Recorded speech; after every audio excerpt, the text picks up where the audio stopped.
दोस्तों, Xi Jinping ने कहा कि चीन को तिब्बत में स्थिरता बनाए रखने और राष्ट्रीय एकता की रक्षा करने के लिए और कोशिश करने की आवश्यकता है।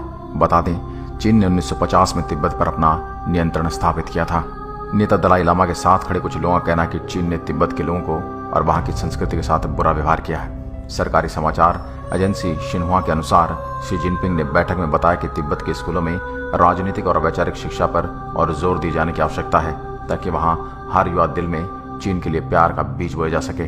शी जिनपिंग ने कहा कि तिब्बत में कम्युनिस्ट पार्टी की भूमिका को मजबूत करने और जातीय समूहों को बेहतर ढंग से एकीकृत करने की जरूरत है। इसके अलावा तिब्बती बौद्ध धर्म को भी समाजवाद और चीनी परिस्थितियों के अनुकूल बनाए जाने की जरूरत थी। लेकिन कुछ लोगों का कहना है कि अगर चीन ने तिब्बत को सच में इतना फायदा हुआ होता जितना शी जिनपिंग ने बैठक में दावा किया, तो चीन को अलगाववाद का डर नहीं होता और न ही चीन तिब्बत के लोगों में शिक्षा के जरिए नई राजनीतिक चेतना भरने की बात करता। चलिए अब बात करते हैं कि चीन के कब्जे में तिब्बत कब और कैसे आया। दोस्तों, तिब्बत का इतिहास बेहद उथल पुथल भरा रहा है। वास्तव में वह एक स्वतंत्र क्षेत्र के तौर पर रहा तो कभी मंगोलिया और चीन के ताकतवर राजवंशों ने उस पर हुकूमत की। लेकिन साल 1950 में चीन ने इस क्षेत्र पर अपना झंडा लहराने के लिए हजारों की तादाद में फौजी भेज दिए। तिब्बत के कुछ लोगों को ऑटोनॉमस एरिया में बदल दिया गया और बाकी क्षेत्रों को इससे अलग रहने वाले चीनी प्रांतों में मिला लिया गया। मगर साल 1959 में चीन के खिलाफ हुए एक नाकाम विद्रोह के बाद 14वें दलाई लामा को तिब्बत छोड़कर हिंदुस्तान में पनाह लेनी पड़ी और फिर उन्होंने निर्वासित सरकार का गठन किया। दोस्तों, चीन और तिब्बत के बीच तकरार तिब्बत की कानूनी स्थिति को लेकर है। चीन का कहना है कि तिब्बत 13वीं शताब्दी के मध्य से चीन का हिस्सा रहा है, मगर तिब्बतियों का कहना है कि तिब्बत कई शताब्दियों तक एक स्वतंत्र राज्य था और चीन का उस पर नियंत्रण ज्यादा नहीं रहा। इसके बाद 17वीं शताब्दी में चीन के चिंग राजवंश के तिब्बत के साथ संबंध बने। 260 सालों के रिश्तों के बाद चीन सेना ने तिब्बत पर अधिकार जमा लिया, लेकिन 3 साल के अंदर उसे तिब्बत ने छोड़ दिया, यानी कि वहां से भगा दिया और खदेड़ दिया। और 1912 में 13वें दलाई लामा ने तिब्बत की स्वतंत्रता की घोषणा की।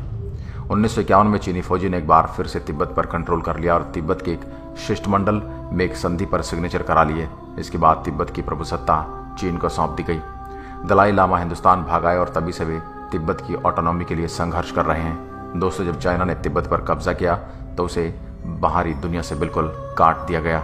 दोस्तों, तिब्बत की निर्वासित सरकार का कहना है कि तिब्बत अलग अलग विदेशी शक्तियों के प्रभाव में रहा है, लेकिन इतिहास के दूसरे कालखंडों में वो तिब्बत था जिसने अपने पड़ोसी पर ताकत और प्रभाव का इस्तेमाल किया और इन पड़ोसियों में चीन भी शामिल था।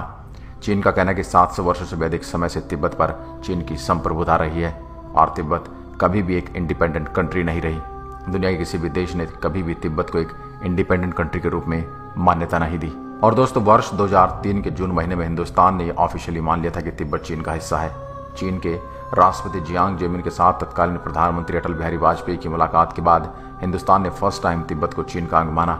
इंडियन ऑफिशियल्स ने उस टाइम ये कहा था कि हिंदुस्तान ने पूरे तिब्बत को मान्यता नहीं दी है, जो कि चीन का एक बड़ा हिस्सा है, बल्कि इंडिया ने उस हिस्से को मान्यता दी है जिसे ऑटोनोमस तिब्बत एरिया माना जाता है। दोस्तों, आज के लिए बस इतना ही। ये वीडियो आपको कैसी लगी हमें कमेंट में जरूर बताएं।